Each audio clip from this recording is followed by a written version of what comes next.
నమస్కారం. నేను రమారావి. జీవితం ఒక్కొక్కసారి భలే బోర్‌గా ఉంటుందండి. లోన్‌లీగా ఉంటుంది. ఏమిటో చాలామంది గుంపుంటారు మన చుట్టూతా. కానీ వీళ్ళెవ్వరూ మనతో లేరనిపిస్తుంది. నాకు అవసరమైనప్పుడు ఎవరు నాతో ఉండట్లేదు. నాకు హెల్ప్ చేయట్లేదు. నాకు మంచి మాట చెప్పేవాళ్ళు ఎవరు లేరు. నా ఐడియాతోటి ఏకీభవించట్లేదు ఎవరు. ఇలాంటి భావాలు సాధారణంగా ఆడవాళ్ళందరికీ ఏదో ఒక స్టేజ్‌లో కలుగుతాయండి. జనరల్‌గా ఇది 30, 40 మధ్యలో ఎక్కువ దీన్ని ఫేస్ చేస్తూ ఉంటాం. మనకేదో ఐడియాలజీ ఉంటుంది. ఇంట్లో వాళ్ళు దాన్ని సహకరించరు. ఒకళ్ళు ఏటికి లాగితే ఇంకోళ్ళు కోటికి లాగుతూ ఉంటారు. అందరూ ఉన్నా నేను లోన్లీగా ఉన్నాను. నాకు ఒంటరితనం బాధిస్తుంది అని డిప్రెస్డ్‌గా అయిపోయి అనారోగ్యం పాలైపోతున్న వాళ్ళ శాతం ఈ రోజున చాలా ఎక్కువగా ఉంది. అంటే మనకి సమాజం లేదా అంటే కొంచెం తక్కువే ఉన్నాం కదా మనం. ఇదివరకట్లాగా డజన్లు, అరడజన్లు పిల్లలున్న సమాజం ఏది? అది లేదు. ఒకళ్ళు, ఇద్దరు. మనమే ఒకళ్ళిద్దరుగా ఉంటాము. మన సిబ్లింగ్స్ మనతో పాటు కాకుండా ఏదైనా వేరే చోట ఉన్నారనుకోండి, అప్పుడు ప్రాబ్లమ్‌గా ఉంటుంది.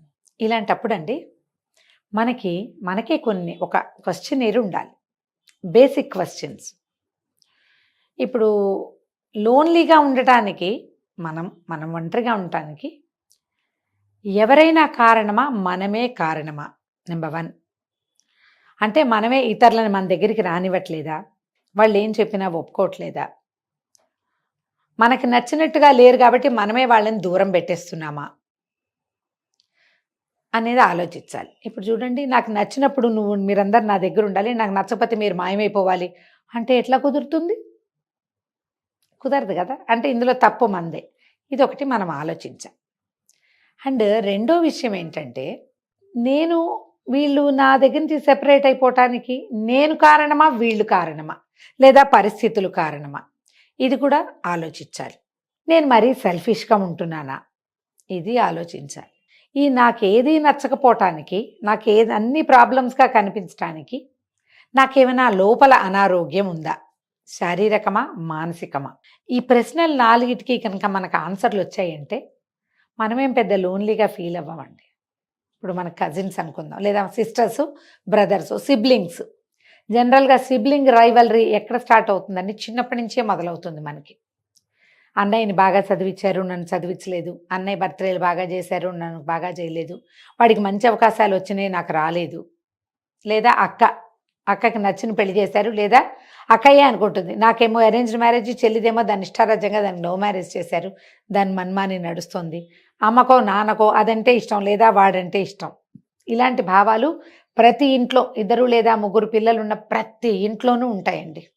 లోపల ఎక్కడో ఉంటాయి. మధ్య మధ్యలో మనం చుట్టాల వల్లో, ఫ్రెండ్స్ వల్లో ప్రొవోక్ చేయబడతాం. పక్కన క్లోజ్ సర్కిల్స్‌లో నీకైతే చేయలేదు, మీ అక్కయ్యకైతే చేశారు మీ ఫాదర్ వాళ్ళు, లేదా మీ చెల్లిని బాగా చూశారు, ఇలాంటివి. అక్కయ్యకేమో 21కి, 22కి పెళ్లి చేస్తారు. చెల్లెలు 27, 28, 29, 30 వచ్చినా దాన్ని ఇష్టారాజ్యంగా అది హాయిగా తిరుగుతుంటుంది. ఆ ఊరు, ఈ ఊరు వెళ్ళిపోతుంది. అన్నీ చేసేస్తూ ఉంటుంది. ఏది కావాలంటే అది చేస్తుంది. చెల్లెలకి విపరీతమైన స్వతంత్రం ఉంటుంది. అక్కయ్యలకి ఏ స్వతంత్రం ఉండదు. పెద్ద పిల్లలకి విపరీతమైన కంట్రోల్ ఉంటుంది. రెండో వాళ్ళకి ఫ్రీడమ్ ఉంటుంది. ఈ దశల్లో ఫ్రీడమ్ లభిస్తోందని చెల్లెల్ని చూస్తే అక్కయ్యకి మంటగా ఉంటుంది. ఈ చెల్లెళ్ళకి పెళ్ళిళ్ళు అయ్యేసరికల్లా అమ్మా నాన్న పెద్దవాళ్ళు అయిపోతారు. తనకి పెద్దగా కేర్ లభించదు. ఫ్రీడమ్ లభిస్తుంది కానీ అక్కయ్యకి లభించిన ఎట్మోస్ట్ కేర్ నాకు లభించలేదని చెల్లెలకి బాధగా ఉంటుంది. ఒకటే పాయింట్, ఒక నాణ్యమే. దానికి అదొక పార్శ్వము, ఇదొక పార్శ్వం, అదో వైపు, ఇదో వైపు. బ్రదర్స్ అండ్ సిస్టర్స్లో కూడా ఇది వస్తుంది. 2 బ్రదర్స్లోనూ లేదా 2 సిస్టర్స్లో కూడా ఇది వస్తుంది. ఇదొక ప్రాబ్లం అయిందా? అక్కడి నుంచి ఫ్రెండ్స్లో ఒకళ్ళ బాయ్ ఫ్రెండ్స్ని ఒకళ్ళు లాగేసుకునే ప్రక్రియ, ఒకళ్ళ పరిచయాల్ని రెండో వాళ్ళు వాడేసుకునే ప్రక్రియ. ఇది కూడా సిస్టర్స్, బ్రదర్స్లో కూడా జరుగుతుందండి ఇది. అక్కయ్యకి ఎవరైనా ఒక అబ్బాయి నచ్చితే అదే అబ్బాయి చెల్లెలు కూడా నచ్చటం. అక్క చెల్లి ఇద్దరు కలిసి ఒక్క అబ్బాయి కోసమే పోరాడుకోవటం. కొద్ది రోజులే జరుగుతాయి. తర్వాత అబ్బాయి వెళ్ళిపోతాడు, అక్క చెల్లి మిగిలిపోతారు. వీళ్ళకి వేరే వేరే పెళ్ళిళ్ళు అయిపోతాయి. ఆ చిన్నప్పుడు జరిగిన ఈ టగ్ ఆఫ్ వార్ని మర్చిపోరు. పెద్ద అయ్యాక వీళ్ళిద్దరికీ స్నేహం కలవదు. లోన్లీనెస్ ఆటోమేటిక్గా వస్తుంది. మనకు ఉన్నదే 2, అందులో మన ఇద్దరం కొట్టుకు చచ్చి ఒంటరిగా ఉండిపోతే ఇప్పుడు ఇందులో ఎవరిది తప్పని మనం అనగలుగుతామండి కదా? ఇలాంటివే కాకుండా అనేక రకాల పిచ్చి, చిన్న, సింపుల్, సిల్లీ థింగ్స్ తోటి కూడా మనం వ్యక్తుల నుంచి సెపరేట్ అయిపోతాం. క్లోజ్ సర్కిల్స్‌లో లోన్లీగా మిగిలిపోతాం. అసంబద్ధమైన ఆలోచనల వల్ల మనం ఇతరులకి దూరం అవుతూ ఉంటాం. సెల్ఫిష్ థింగ్స్ వల్ల ఇతరులకి దూరం అవుతాం. క్లోజ్ సర్కిల్స్‌లోని దూరాలైపోతాం. తెలివి తక్కువ ఐడియాలు, అన్‌ప్లాన్డ్‌గా ఏవో ఒకటి చేసేసి ప్లాన్ సరిగ్గా చేయకుండా బ్యాడ్ ప్లానింగ్ తోటి విషయాలు చెడగొట్టేసి, డబ్బులు పాడు చేసి, సమయం వృధా చేసి, అందరినీ వాడేసి, మొహం చెల్లక లోన్లీగా అయిపోతారు ఇంకొంతమంది. ఇవన్నీ కారణాలే. ఇవేవీ కాకుండా శారీరకమైన అనారోగ్యాలతోటి బ్రెయిన్‌లో రకరకాల ఈక్వేషన్స్ బోలెడన్ని కెమికల్స్ ఉంటాయట. అవేవో కొన్ని తక్కువైతే కూడా లోన్లీనెస్ బాధిస్తుంది. ఇవి ఇర్రిపేరబుల్‌గా అయిపోయిన వ్యవహారాల్ని మనం ఏం చేయలేమండి. కానీ కొన్ని రిపేరబుల్ థింగ్స్ ఉంటాయి. అందులో ప్రధానమైనది మానసిక సమస్యలు. అదే బ్రెయిన్‌లో ఉన్న కెమికల్స్ లోపాల వల్ల మనకి లోన్లీ ఫీలింగు, సింకింగ్ ఫీలింగు, ఒంటరితనపువి, రకరకాల చిన్న చిన్న పేర్లు పెట్టబడేటువంటి మానసిక జాడ్యాలు, వీటన్నిటిని అడ్రెస్ చేసి శుభ్రంగా ఒక మంచి డాక్టర్ దగ్గరికెళ్తే మనం సరైపోతాం. అంటే నేను సైకాలజిస్ట్ దగ్గరకో, సైకియాట్రిస్ట్ దగ్గరకో వెళ్తే నాకు పిచ్చి అనుకుంటారని మీరు భయపడితే నేను చెప్పలేనండి. అలాంటివేం లేవు. ఈ కాలం అందరూ సైకియాట్రిస్ట్‌ని, సైకాలజిస్ట్‌ని కన్సల్ట్ చేస్తున్నారు. మీరు ఒక మంచి హోమియో డాక్టర్‌ని చూసినా మీకొచ్చిన చిన్న చిన్న మానసికమైన అనారోగ్యాల్ని హ్యాపీగా అడ్రెస్ చేయొచ్చు.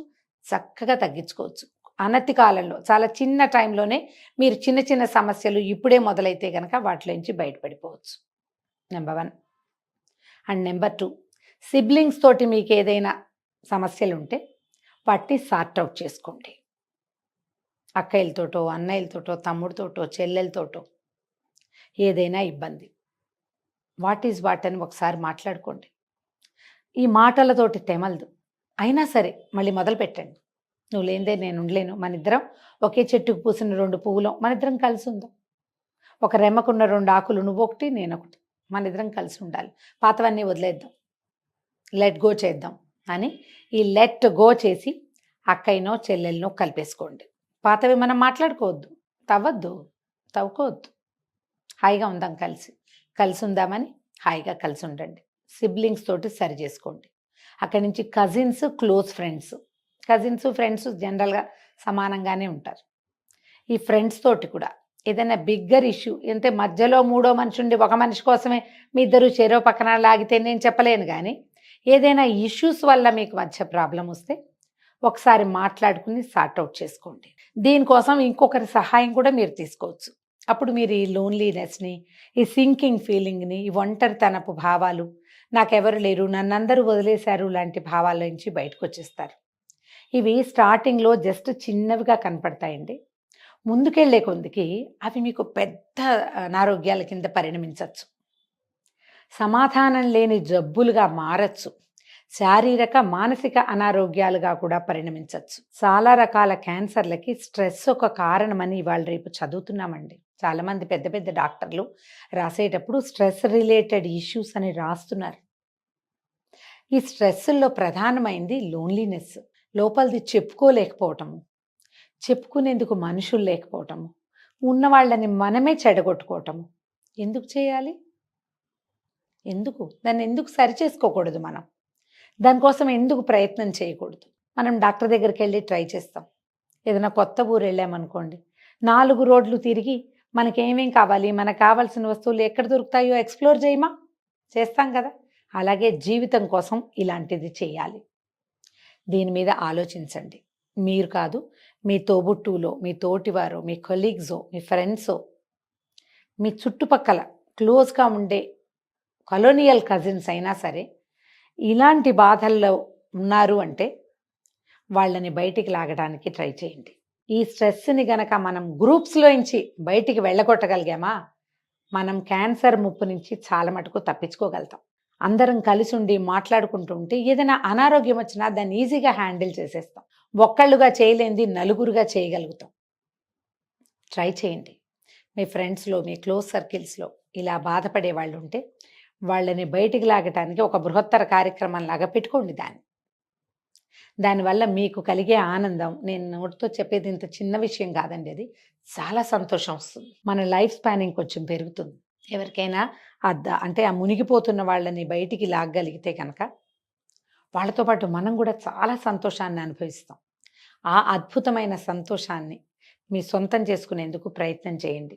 స్ట్రెస్‌ని బీట్ చేయటానికి, లోన్లీనెస్ రిలేటెడ్ స్ట్రెస్‌ని తీసిపారేయటానికి మీ వంతు కృషి చేయండి. దీనివల్ల సమాజానికి జరిగే మేలు ఇంత అంతా కాదండి.